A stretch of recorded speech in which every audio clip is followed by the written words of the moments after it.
Gracias, Padre. Gracias, Espíritu Santo, por estar con nosotros. Gracias por ser nuestro consolador, Señor, en este tiempo. Y gracias porque, Señor, Jesús murió en la cruz obedientemente, tomando nuestro lugar. Gracias, Padre, en el nombre de Jesús. Amén y amén. Gracias al Señor. Tomen asiento, por favor. Hay una palabra que se llama influencer. ¿La han escuchado? Sí. La generación Millennial y Z, todos ellos querían ser influencer y no estudiar. No querían estudiar todo, todos iban a ser influencer. Y sociológicamente se descubrió que los influencers, si bien producían una influencia, porque esa es la idea, ¿sí? Ellos personalmente no eran influencia. ¿Se entiende lo que digo? Estos son conceptos que, o sea, son por un lado filosóficos y por otro lado son sociológicos. ¿Sí? ¿Sí? Si usted sigue algún psiquiatra por ahí, están muy enojados porque dejaron a una generación marcada, ¿sí? Y ahora a lo mejor uno puede usar el concepto de la dejaron influenciada de una manera que no es real. ¿Ya? Ok. ¿Y por qué estoy hablando de esto? Porque el 31 de octubre del año 1517 hubo un señor llamado Martín Lutero que hizo una protesta, pero no una protesta como ocurrió el 19 de octubre del año 2000. ¿Cuándo? 2019. No como esa protesta no fue una protesta porque destruyeron, ¿sí? Quemaron, dañaron y produjeron una catástrofe intelectual inclusive. Entonces, Martín Lutero no hizo eso. Martín Lutero hizo una protesta y un predicador dijo hace unos días atrás, dijo, bueno, hace años ya, no unos días atrás, hace años, dijo, fue la primera protesta hecha en graffiti. Dice, fue la primera protesta hecha en graffiti, pero protesta propiamente tal. Y él colgó las 95 tesis en la catedral de la Universidad de Wittenberg. Porque, a ver, tengo que contextualizar esto un poquito, por favor. Las universidades nacieron bajo el alero de la iglesia cristiana, ya sea católica o evangélica. Todas las universidades nacen bajo el alero. Entonces, en la universidad, este joven estudiante que tuvo un encuentro personal con Dios, ¿sí? Llega un momento de su vida, de su encuentro personal con Dios, y él va a tomar decisiones que revoluciona su pensamiento, pero no solo su pensamiento, su vida, su ser. Él sufrió mucho, ¿ya? Sufrió de manera interna, emocional y también de manera social. ¿Ok? Miren, lo primero que Martín Lutero sufre es que él deja la carrera de Derecho para meterse a la carrera de Teología. Y se pueden imaginar cuando una familia... Ahora, quienes estudiaban en aquella época eran solo de familia alta, de clase alta. Por lo tanto, imagínate que venga el papá y Martín le dice, ¿sabes qué, papá? Yo dejo la carrera de Derecho y estudio Teología. Me voy a hacer... Porque estudiar Teología ya era hacerse monje. No era como ahora tú puedes estudiar Teología y ser laico. Sí, y seguir... Pero en aquella época no. Entonces este joven estudia Teología, se mete a lo mejor en contra, no hay mucha claridad en eso de los padres, pero hay algo que produce la Biblia en él, y eso es lo que yo quiero hablar. El título de hoy es La influencia de la Escritura. Y lo primero, una de las cosas que él va a declarar es esta frase que a mí me marcó y esta semana estuve leyendo las obras de Martín Lutero así muy rápidamente. Voy a tener que conseguirme una inteligencia artificial que me ayude a leer más rápido, ¿sí? Y en una de sus declaraciones este hombre dice: la palabra de Dios, la entera palabra de Dios y nada más sino la palabra de Dios es la única oportunidad. Imagínense cómo estaba él. Imagínense en el conflicto que estaba para que él llegue a declarar: la palabra de Dios, la entera palabra de Dios y nada más sino la palabra de Dios es la única oportunidad que tengo para cambiar mi vida, para que mi vida sea transformada, para que la sociedad sea transformada, y la protesta que él hace ni siquiera la hace para lograr lo que logró, sino que él simplemente quería reformar el mismo sistema que había. Primero, en aquel sistema la Biblia solo la leían los profesores, los estudiantes que estudiaban teología. La Biblia no era de lectura pública, era de lectura privada, exclusiva. Lo otro, había una sociedad que era ignorante. Y en una entrevista un día un periodista me dijo: pastor, no use la palabra ignorante, porque suena como peyorativa. Pero yo traté de explicarle y dije: ¿sabes qué? Pero yo también soy ignorante. Y yo te voy a demostrar que yo soy ignorante. Le digo: pregúntame algo de mecánica. Pregúntame algo. Yo no sé nada. Y cuando una persona no sabe nada entonces yo soy ignorante de mecánica. Entonces, como se dice a veces, se entiende que es peyorativa, pero vivía Martín Lutero en una sociedad ignorante de la Escritura, ignorante de sus derechos, ignorante de muchas cosas. Entonces, el contexto era un contexto difícil. Y este hombre se encuentra con la Biblia y la Biblia provoca una influencia tal que por momentos casi lo volvió loco y por otros momentos sí, lo volvió pero tan racional que provocó lo que provocó. Porque ¿quién en el mundo no estudia la Reforma Protestante? Todos. ¿Sí? Y está marcado en nuestro calendario como rojo. Entonces, cuando él, después de leer y de tener este encuentro con Dios personal, porque la Escritura lo llevó a eso, un encuentro personal con Dios, él dice: mi conciencia está cautiva. Para defenderse, él dice: mi conciencia está cautiva de la palabra de Dios. ¿De qué estaba cautiva? No estaba cautiva de la iglesia, no estaba cautiva del pastor, no estaba cautiva de su profesor de teología, estaba cautiva ¿de qué? La palabra de Dios había cautivado su conciencia, y él termina diciendo en su defensa, porque esto es largo, pero yo solamente le traje un poquito.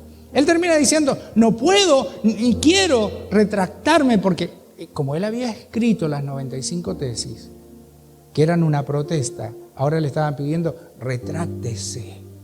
Él dice: no puedo, puesto que no es prudente ni recto obrar contra mi conciencia. El lunes pasado escribí en mi columna en el diario El Pingüino algunos atisbos de lo que produjo la Reforma Protestante. Y la Reforma Protestante nace, ¿sí?, agarrada, anclada a la Biblia.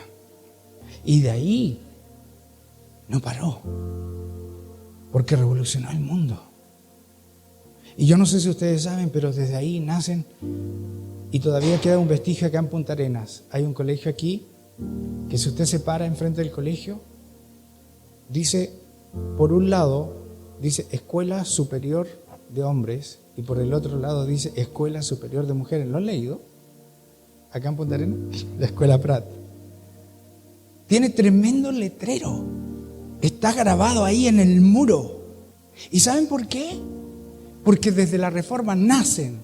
Y como estaba prohibido que las mujeres y y sobre todo los pobres, varones o mujeres, estudien. Entonces Martín Lutero con su esposa, que se llama Catalina de Borá, crearon las famosas escuelas de las vírgenes. Y nace la educación para las mujeres y para los varones. Entonces, ¿por qué? Porque la conciencia quedó cautiva por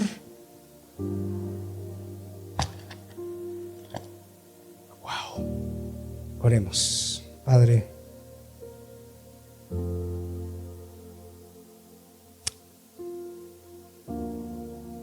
que nuestras conciencias estén cautivas por la palabra de Dios, no por las canciones, no por los reglamentos humanos, no por los sistemas, sino por la palabra de Dios. ¿Puede orar usted conmigo y decir que mi conciencia esté cautiva por la palabra de Dios?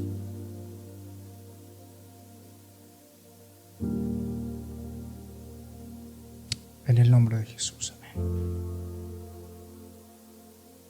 Estamos viviendo en tiempo en donde es necesario que el Espíritu que obró en Martín Lutero, que no es otra cosa que el Espíritu Santo, esté tomando control de nuestras conciencias. Busquen su Biblia en el libro de Romanos, capítulo 1, versículo 16. Cuando usted abre la Biblia, se abre la boca de Dios. Por lo tanto, escuche lo mismo que escuchó Martín Lutero. Romanos capítulo 1, versículo 16 en Reina Valera dice lo siguiente: porque no me avergüenzo del Evangelio, porque es poder de Dios para salvación a todo aquel que cree, al judío primeramente y también al griego. Y el versículo 17 es el que cautivó la conciencia de Martín Lutero. Dice, porque el Evangelio de la justicia de Dios se revela por fe, para fe.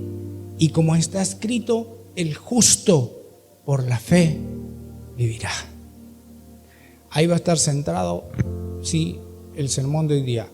El justo por la fe vivirá, más el justo por la fe vivirá. Y esto trastornó la conciencia de Martín Lutero. Esto renovó todo lo que él hasta ese momento había escuchado, había practicado, todo lo que él había vivido. ¿Por qué? Porque en el contexto histórico, sí, se estaba viviendo la venta de indulgencias. Y las indulgencias se usaban se había creado un negocio. ¿Sí? Se había creado un negocio con la fe. Y se cree que ese dinero que entraba era para construir ¿cómo se llama esto? La Basílica de San Pedro, ¿sí? Que creo que demoraron 1000 años en construirla. Entonces necesitaban recursos, inventaron una doctrina que se llamaba la economía de la salvación. Y dentro de la economía de la salvación inventaron esta idea de primero confesar los pecados, recibir perdón, pero a la vez quedar sujeto a una pena. O sea, yo estudié en un colegio católico, ¿sí? Escuché muchas de sus doctrinas, pero hasta el día de hoy han cambiado un poco, pero en aquel momento era muy fuerte esto de estar sujeto a una pena temporal. Entonces, por eso es que aparece entonces, sí, dos cosas. Uno, las obras de misericordia, y dos, entonces, las indulgencias. ¿Por qué? Porque crearon la idea de que había un purgatorio antes de estar en el cielo. ¿Ok? Entonces, purgatorio viene de purgar. ¿Ok? Entonces, si tú querías acortar el tiempo en el purgatorio, tú tenías entonces que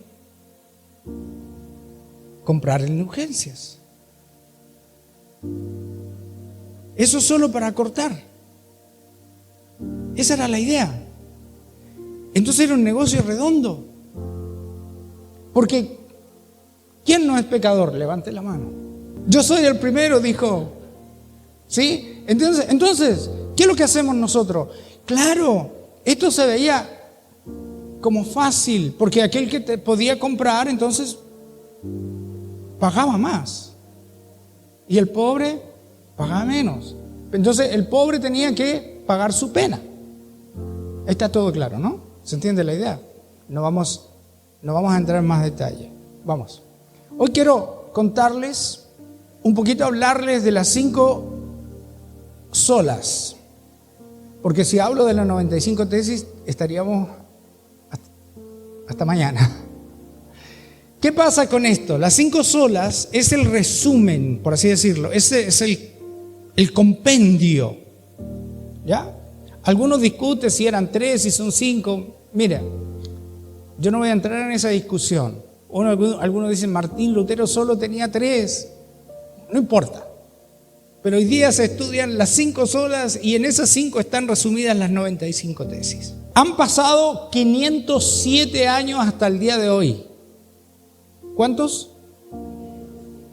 507 años del día 31 de octubre del año 1517. 507 años que ocurrió este evento que produjo una transformación social. No solo religiosa, sino que una transformación social. Claro, la protesta fue por una queja. Y la queja principal era la venta de indulgencias. Pero yo ya les había contado entonces que Martín Lutero había quedado asombrado con Romanos capítulo 1, versículo 17, cuando dice: mas el justo vivirá por la fe, y es por la fe, y es por la fe, no por obras. Hubo un viejo predicador que dijo lo siguiente: cuando uno se pone a estudiar esto con detención, cuando uno se pone a estudiar esto con inteligencia, cuando uno se pone a estudiar esto con racionalidad, cuando uno se pone a estudiar esto en serio, entonces uno puede llegar a la reflexión que ya han llegado muchos, porque no soy el único, sí, que es tiempo que la iglesia protestante le hagamos una protesta. Es tiempo que a la iglesia protestante le hagamos una protesta. Porque díganme ustedes si no hemos inventado cosas nosotros como evangélicos protestantes. Cada uno tiene su propia idea. Y probablemente lo que hacemos nosotros aquí ni siquiera es lo cercano a lo cercano y a lo cercano que vivió la iglesia primitiva. Yo no sé si ustedes se acuerdan que hubo un muchacho que se quedó dormido mientras Pablo predicaba. ¿Cómo se llamaba? A ver, los profesores. Ya, gracias, profesora. Eutico se quedó dormido y se cayó y se murió. Entonces díganme ustedes que si yo me pongo a predicar aquí, usted se me queda dormido, se cae y se muere, ¿qué hago yo? ¿Sabe lo que hizo el apóstol Pablo? Fue, oró por él y Eutico. Entonces díganme ustedes si lo que nosotros hacemos se parece o no se parece a lo que ellos. Nada.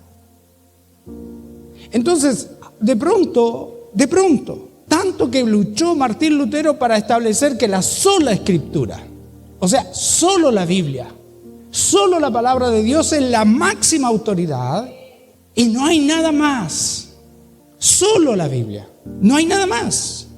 Es la máxima autoridad de materia de fe y práctica. Ahí está la revelación. Cuando uno estudia teología, a uno le enseñan la revelación plenaria, completa. Y no hay nada más, no le podemos agregar nada más. Pero siempre hay alguien que le agrega un poquito. No basta con lo que está allí.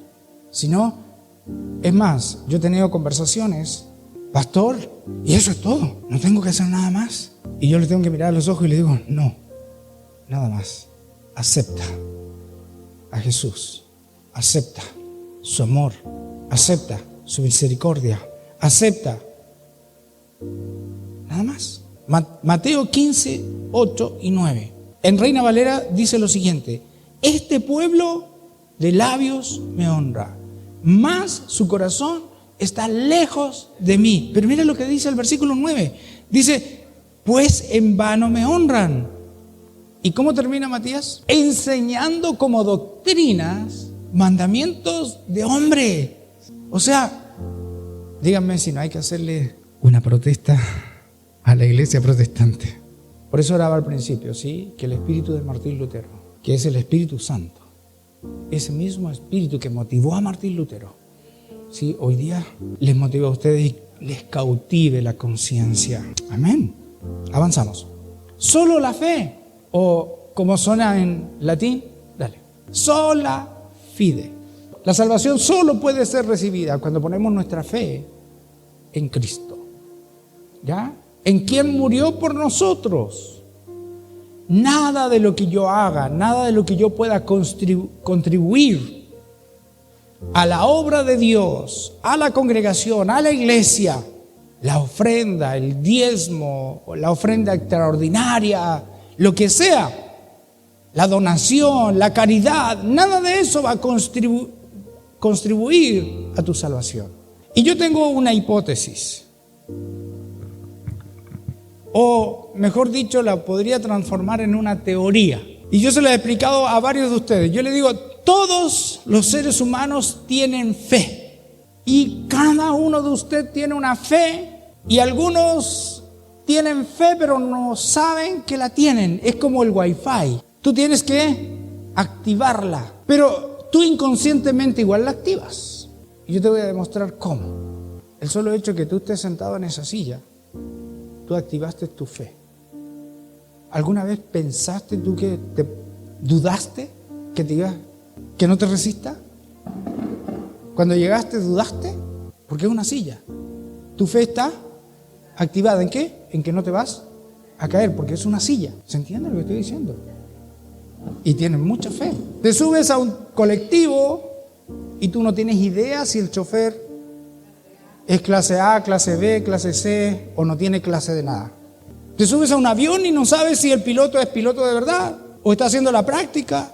Me pasó, viajé en uno de los vuelos y cuando aterrizamos dijeron, hoy le damos la bienvenida, sí, a fulano de tal porque es su primer vuelo. Y todos nosotros, ¡bravo! ¡Llegamos! La fe se activa. El problema es que a veces no sabemos en quién y cómo la activamos. Pero yo te animo hoy día a activar tu fe en Dios. No es lo que diga yo, no es lo que diga la pastora, no es lo que diga una corporación X que te va a dar una cantidad de reglamentos. ¿Te has dado cuenta que a veces tú llegas a una congregación y te dices, ya hermanito, bienvenido, pero ahora se tiene que aprender, sí, los estatutos de nuestra congregación y los reglamentos que están al lado? ¿Y qué pasó con la Biblia? ¿Qué es más importante? ¿La Biblia o los reglamentos? Por eso es que hay que hacerle una protesta. ¿Cómo se compra el don de Dios? ¿Con dinero o con fe? Con fe. ¿Y qué es lo que es el don de Dios? La salvación, el regalo más precioso. Que tu dinero se destruya junto contigo por pensar que es posible comprar el don de Dios. Para obtener la salvación necesitamos solo fe. Amén. Vamos. Otra sola es la sola gratia. La salvación es el don de Dios que no se puede comprar con dinero, que no se puede comprar con ofrenda, que no se puede comprar con diezmo, pastor. Y entonces, ¿para qué damos el diezmo? Ese es otro tema, ¿sí? Porque actuamos por fe ahí, ¿sí? Lo vamos a preparar para otro momento. Sí, la salvación es un don de Dios que no se puede comprar. ¿Por qué? Porque esto lo recibimos por los méritos de Cristo en la cruz del Calvario. ¿Sí? La salvación estaba investigando y ¿sabes qué? Había un escritor que contextualizaba esto en los tiempos del apóstol Pablo, y él daba una lista de tantas cosas que la sociedad en aquel momento se podía salvar. Y yo dije, ¿y por qué no contextualizamos un poco eso acá? ¿De qué? ¿De qué? ¿Cómo? Primero la salvación, obvio, del alma, del espíritu, ¿se entiende eso? Y eso casi es místico. Pero aquí en la tierra, leyendo la Escritura, ¿de qué te puedes salvar? Aprendiendo de Dios, ¿de qué te puedes salvar? De malas decisiones, de ideologías. ¿Se entiende lo que estoy diciendo? Sí, la sola gracia de Dios. Y podemos hablar, bueno, ahí dice de manera inmerecida. Recuerden ustedes que la teología está escrita desde nuestra cosmovisión. ¿Sí? Y desde nuestra cosmovisión, claro que es inmerecido que nosotros recibamos la salvación, un regalo. Pero pongámoslo y cambiémoslo desde el otro punto de vista que yo les he enseñado a mirarlo. Veámoslo desde el punto de vista del Padre. ¿Ustedes creen que ese regalo es merecido o inmerecido? Merecido. ¿Por qué es merecido? Porque somos hijos. Pero yo te lo voy a poner en otro plano. ¿Tu hijo deja de ser hijo cuando se porta mal? ¿Tu hijo deja de ser hijo porque habla mal? ¿Tu hijo deja de ser hijo porque te insulta? ¿Tu hija deja de ser hija porque se embarró, se cayó? ¿Se puede imaginar un poquito si tu hija llegara como el hijo pródigo, hediondo? Si tu hijo llegara como el hijo pródigo, hediondo, sucio, pobre, andrajoso. ¿Alguna vez ustedes han visto una persona andrajosa, así andrajosa, y ha llegado a tu casa? Yo le voy a contar una historia. Mi mamá, un día, le tocaron la puerta y nosotros éramos pequeños. Yo soy el mayor, así que recuerdo muchas cosas. Y mi mamá, cuando le tocaron la puerta, ve a dos hombres. Yo jamás en la vida he vuelto a ver ese cuadro. Sucios, andrajosos, hediondos. Yo no sé qué haría usted con niños pequeños, pero yo no sé mi mamá por qué lo hizo. ¿Pero sabe qué hizo mi mamá? Mi mamá nos pidió a nosotros que nos alejemos un poco y nos dijo, hijos, quédense aquí, no se muevan. Hizo pasar a estos dos hombres a la casa.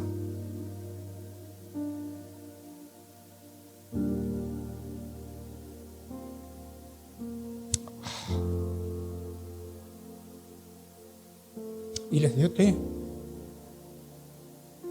les dio pan.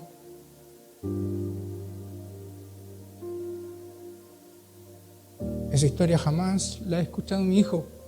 Yo nunca había visto piojos que corren por aquí. Y después ella nos dijo que ella conocía a esos dos hombres porque me parece que habían sido compañeros de iglesia en algún momento en su historia, en su juventud. Y se enteraron que Alba estaba allí en esa casa y llegaron y golpearon y lo único que querían era tomar café caliente o té caliente. Y yo me pongo a pensar, si tu hijo llegara así, tú le cerrarías la puerta. Eso es lo que hizo Dios con nosotros. Y lo va a seguir haciendo una y otra vez, por eso. Por la gracia. Y nosotros podemos decir, ¿sabes qué? Es inmerecida. Pero Dios te mira y te dice, te lo mereces. Y los teólogos aquí todos discutiendo, es que inmerecida. Y Dios mirando al cielo diciendo, que te amo. ¿Te acuerdas el domingo pasado? Dios te ama. ¿Se acuerdan el domingo pasado? Le pongo otra. Jesús está mirando desde el cielo y te hace. Y dice la Biblia que cada vez que te ve, sonríe. Y nosotros nos derretimos todos cuando un ídolo nos hace. Y Dios todos los días nos hace. Y todos los días te hace. Tengo tanto para hablar. Recuerde que son 95. Vamos a la número 3. Solos Cristos. Nada más. Solo Cristo. La salvación se encuentra solo en Cristo. Hechos capítulo 4, versículo 12. No está allí, ya les dije, los versículos no los puse allí. Dice lo siguiente: en ningún otro hay salvación, porque no hay otro nombre bajo el cielo dado a los hombres en que podamos ser salvos. Solo en Cristo, solo en Jesús, solo en su obediencia, solo en su sacrificio, solo en su amor. No hay otro camino. Solo Cristo. En ninguno otro hay salvación. No hay otro nombre dado a los hombres. Solo Jesús. Solo Cristo. Amén. Avanzamos. Soli Deo Gloria. A Dios sea la gloria. ¿Por qué? Porque el propósito de nuestra salvación, mira, escúchame bien por favor, cada vez que Dios salva a alguien, cada vez que alguien entiende que por la fe, que por la escritura, que por la gracia, ¿se entiende? Recibe la salvación, recibe el don de la salvación, eso es para la gloria de Dios. No es para que nosotros andemos todos orgullosos diciendo, es que yo ahora soy hijo de Dios. Sí, y tú llegues donde tus compadres, en donde tus amigos, donde tu familia, y dices, a ver, momento, yo ahora soy hijo de Dios. No, es para que nosotros, sí, como dice Juan el Bautista, menguemos. ¿Sabes lo que es menguar, no? ¿Sí? Es literalmente desaparecer. O sea, tú desapareces y Cristo va creciendo en ti. ¿Se entiende esa dinámica? Y técnicamente, y lo que espera el Espíritu Santo y lo que anhela Dios es que te confundan con Cristo, que te confundan con Jesús. Yo tengo una historia maravillosa de eso, pero no se lo voy a contar hoy día porque es muy larga. Me encantaría que algún día digan, es que conocí a Sandra y yo conocí el amor de Jesús. Es que conocí a Javiera y yo conocí el amor de Cristo, el amor de Dios. ¿Se entiende? ¿Por qué? Porque menguamos nosotros. ¿Y quién crece? Y eso es para la gloria de Dios. Primera de Timoteo 1:17, la Nueva Traducción Viviente, dice que todo el honor, toda la gloria sean para Dios por siempre y para siempre. ¿Por qué? Porque Él es el Rey eterno, el invisible que nunca muere. Solamente Él es Dios. Amén. Primera de Timoteo capítulo 1, versículo 17. Entonces, como resumen, y ya vamos acercándonos a la conclusión. Las 5 solas, los cristianos evangélicos deberíamos saberlas de memoria. ¿Sí? Y yo se las anoté allí. Solo la Escritura, solo la fe, solo la gracia, solo Cristo y solo a Dios toda la gloria. Amén. Deberíamos aprenderlo de memoria, deberíamos vivirlo. Nosotros somos frutos de la Reforma protestante. Somos literalmente, ¿saben qué? La iglesia evangélica debería llamarse los hijos de Lutero, así como se llamaban antiguamente los patriarcas, ¿no? Hijo de Abraham, hijo de David, hijo de, ¿sí? Nosotros deberíamos ser los hijos de Lutero. Claro, hoy día la iglesia luterana sería conocida en todo el mundo, pero deberíamos ser así porque nosotros somos los herederos de eso, ¿sí? Por eso nosotros nos llamamos hoy día cristianos evangélicos, pero nosotros por años nos llamaron los protestantes. Por eso. Y pregunto nomás, ¿quién protesta hoy día? Cuando Catalina era pequeña, salimos a hacer una protesta. Y teníamos una consigna, ella era pequeña, tenía como 5 años. Y la consigna es, Matías, no lo abortemos. Todo tiene un propósito.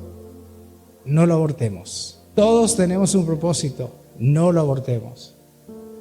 Y salimos, y hay una foto por ahí, la estuve revisando, sí, y estaba la Catita con un afiche así, porque mandamos a hacer afiche y salíamos sí, todos con un afiche ahí. levantado. Todos tenemos un propósito.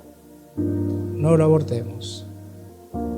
Estoy más viejo, estoy más cansado, pero si tenemos que salir a protestar, síganme los buenos. Quiero terminar. Quise poner ahí esto que me marcó. Me gusta la traducción libre.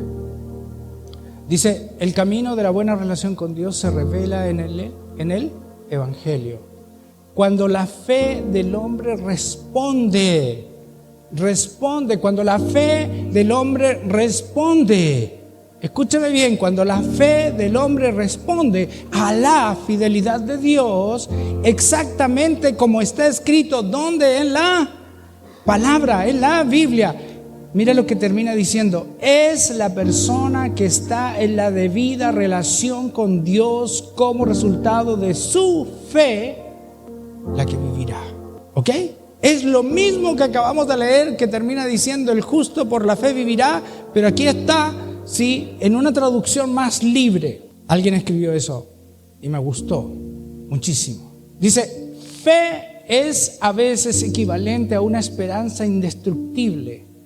Y la pastora usó este versículo en un momento. Andamos, dice Pablo, no dependiendo de lo que vemos, sino por la fe. Que todos nosotros caminemos esta semana y aprendamos a vivir esta semana por fe. ¿Sí? Yo llevo 20 años viviendo por fe en Punta Arenas. 20 años. Y los que saben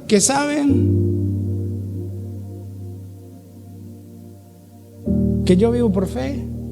Mis hijos saben. Cada vez que ellos pedían algo, yo les decía: vamos a orar. Vamos a orar. Y ellos, ni tontos ni perezosos, cada uno pedía sus zapatillas, la marca que quería. ¿Y sabes qué? Ellos son testigos. El Señor les mandaba las Converse, las Nike. Es lo único que yo les puedo dejar a mis hijos. Mi fe. Cuando Graciela me dice: David, no hay nada, yo le dije: haz la lista. No sé cómo me atreví, no sé si ahora lo haría.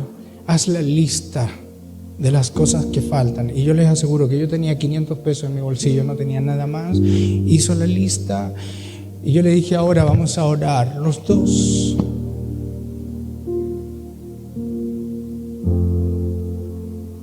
Y le vamos a pedir a Dios. Pasaron 2 horas y llegó exactamente lo que ella pidió y más. Llevo 20 años viviendo por fe, por eso le hablo. Y por eso quise terminar así. Dame la otra, por favor. La declaración de Job. Porque yo no me comparo con Job. ¿Sí? Pero mira lo que dice Job. Aunque Dios, él es Dios, aunque Dios me mate, como dice Job, me mantendría firme. ¿Por qué? Porque tenía fe. ¿Sí? Con tal de presentarle mi defensa cara a cara. Imagínate la fe que tenía. No tenía nada en ese momento. Estaba pobre. De haber sido el hombre más rico, ahora estaba pobre. Y él mantenía su fe intacta. Yo no sé si nosotros los desafío. Póngase de pie, por favor. Yo no sé si usted y yo seríamos capaces de usar esas palabras, porque claro, en una predicación a veces lo utilizamos como arenga y otras veces lo utilizamos como románticamente extraídas de la palabra del Señor y la exponemos. Pero ¿sabes qué? Mujeres, varones que se atrevieron a creerle a Dios. Y yo a veces digo: Señor, pero ¿y ahora que tenemos tanto? Ahora que nadie nos prohíbe leer la Biblia, al contrario, yo les pido por favor. ¿Se acuerdan que cuando en un momento yo les dije, ¿saben qué? No voy a proyectar ningún versículo más porque ustedes no están usando el libro.